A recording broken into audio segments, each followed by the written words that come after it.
Rutgers hoops now. So how you feeling? Give me. Is it back? Yeah, it's back. Okay, good. How you feeling about the season?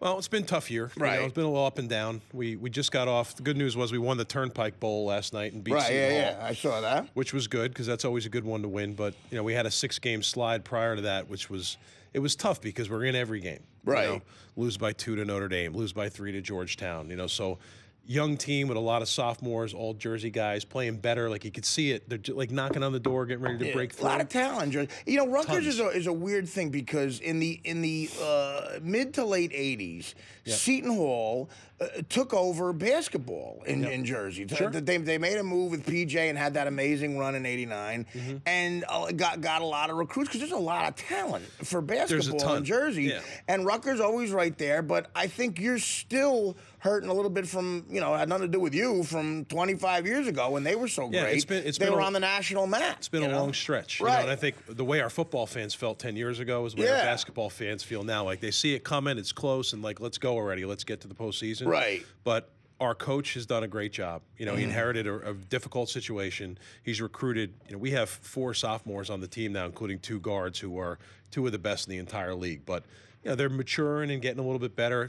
Some nights they look like nobody can beat them, and other nights they will make some mistakes, but the progress is definitely there. You know, I see the team breaking through soon. So. Yeah, well, I mean, it's always good to see. You know, I actually went to Seton Hall for three weeks. It's like my I would have graduated in '89, the year they almost beat Michigan. But I don't know. I'm looking at this poll. What do you think? Who do you think's the best team in the country? Looking at it, I think what's interesting, and it's also exciting because we're going to be making our move to the Big Ten. Right. You know, soon I know down you the road. do. I mean, God, under you, there's been so many amazing moves here, man. Yeah, you're doing so far we're on a, you know, we're on a hot streak. So that's huge, man. But I think if you look at college basketball, you know, people's impression of our move was, well, for basketball, this will be really good because the Big East is the toughest league. Well, the Big Ten is the best league in college basketball this year so far. Big East had its heyday, you know, but the Big Ten still a great league, Artie. Still a great league, yeah. I mean, judging from who we got to play and everything, course. but the Big Ten has definitely emerged this year. You look at what Michigan's done, what Indiana's done. Back again, you know. But, you know, it's great that it's like a Big Ten ACC battle right now. Right. There's so many good teams in each of those leagues. And Syracuse and Louisville will be there in the end. They always are. They always are, man. Boeheim is a classic. Back to a little bit of football. You got a lot of guys going to the combines coming up. We do. We have a record 6 guys going to the combine. Wow, that's cool. Which is just, you know, for Rutgers years ago when there was nobody in the NFL. Yeah. And when the combine, you know, probably didn't even know the phone number at the school. Right.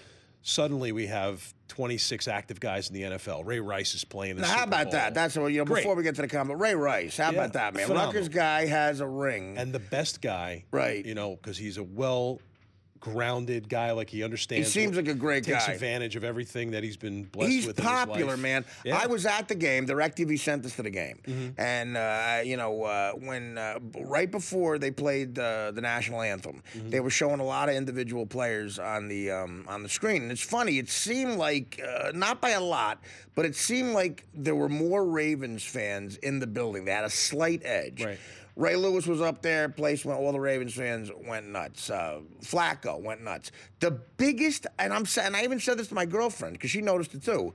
The biggest applause by far was Ray Rice. Yeah. He's such a popular guy. He is. And she said, why is that? Well, why is he so popular? I said, well, you know, he's just a guy people like. And I explained to her, he's local. He's a Rutgers kid. He's a magnet. Like he's got an outward personality, and people love him. And he's lovable. You know, he's like the little lovable guy who you never want to get in his way. But you know, on the other side of the ball, one of the best tackles in pro football, Anthony Davis, plays right tackle for the Niners. He's one of our guys. That's right. Probably the most prized offensive lineman we've ever brought there. So we're sending 6 guys to the combine, which is great. 3 of the guys going are underclassmen because we have juniors going to the draft this year. Now, is one of them the kid, when I went to the game and I was on the sidelines, you pointed out that wide receiver. Brandon Coleman. The 4.3. The big 6'7" kid. Who does a 4.3. Yeah, no. Okay. I'm smiling because he's coming back next year. Oh, good. Okay, good. I'm glad to hear that. Yeah. And he was a sophomore? Yeah, he was a sophomore. Oh, so he's coming back as a junior. Yeah. Oh, okay. Wow, good. That's great. He'll be back, but, you know, our junior corner is going. Our running back, Jamison, 23, a little guy, he's going. What about the middle linebacker from Elizabeth, that kid? Kasim Green. He's going. He is going. Yeah. So it's great. You know, being a Union guy, I'd like to see. I grew up on the Elizabeth side of Union. Yeah. I'd love to see an Elizabeth kid get into the You know NFL. what's funny about Kasim is there were 2 guys at Rutgers when I played there named Jamil and Malik Jackson. They were brothers. I remember. Linebacker, strong safety. Yeah. Kasim is their cousin. Like, you talk about a football family. Wow, that's something And then else. Kasim's brother is Ray Graham from Pitt. That I know, yeah. Like, it's the football family tree is like, I'm like, I don't know who the dad was here, but he's producing a lot of football players. But the game I went to, though, that kid, Kasim, that kid made a tackle. Some poor, I forget who I actually saw you. Well, I forget who you guys were playing. Syracuse. It was Syracuse. Yeah. Okay. Some poor kid, some poor running back got through the front line. Well, that's God, did Kasim meet him? Kasim, just like a clean hit between the numbers, and a bam. Instinctively, I don't think Rutgers has ever seen a better defensive football player. Right. You know, in most hits, like, he was always around the ball making plays. Yeah. But when he brought it and had the clean hit, like, guys would get up talking out of their ear hole in the helmet. Well, listen, being on the sidelines like that, being that close to a hit like that, I felt it. Yeah. Or you, like, and you haven't been in the game in a long time, but I always say to people, and I'm sure you noticed it. Yeah. And it's also a scary part of football, but the speed of the game is just... It is. It's changed. It's changed, and it's a little scary, too. Well, okay, well, it brings us back. We talked a little bit about this before, but so much has happened with this story since we talked to you last, the changing of the game. Like, what do you do, man? You got these guys who are superhumans. You got these guys made out of wrought iron that are huge, running 4.340s. They get that speed up, and they hit guys on these kickoffs. And how different is the game of football going to be in 20 years? I think this is going to continue, because the athletes are getting stronger, faster, more explosive. The equipment has never been safer or more state of the art. Right, but what do you get? How but when they good collide can you get? like that, yeah. The only thing that can give is the body. Right. Like, the injuries are not going to stop. The concussion thing is scary. You know, and I coach little kids in our town. Like, you see it with younger kids too. It's scary. You got to start them. Ideas education with it. Ideas like eliminating kickoffs, Artie. And I know the fans like, oh, you got to have the kickoffs. Great, but you know, take it away in the Super Bowl. You know, Jones doesn't run for 109 yards and bring it back. I know. But it's a dangerous play. Yeah.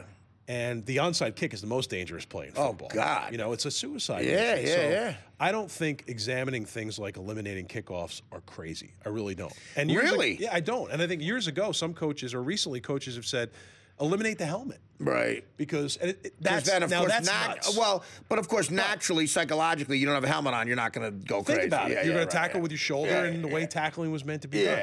But I do think, I think that there's a faction. You can't do that, though. You can't. There's a faction of people out there that are on the extreme side of it, which is football needs to be eliminated from society. It does not need to be eliminated from society. It's such a great game. It's America. But we got to evaluate the safety, because it's important. I mean, these are kids, and like 6 guys going to the combine. That's great. We have 120 guys on the football team. Right. Like, some of those guys are never going to see football beyond their last practice or their last game at Rutgers. Right. It has to be evaluated and taken care of. There's no question. Well, Tim, you're doing a great job, man. You're a friend of the show. Good luck with everything. Please come back as soon as you can and join us. We'll be rooting for you guys in the combine. Appreciate it. Well, I'm here once a week just to make sure that helmet is still, I know. just checking. And I'll wear the hat. Yeah, just making sure you guys don't bring it out just when I show up. Tim Pernetti. All right.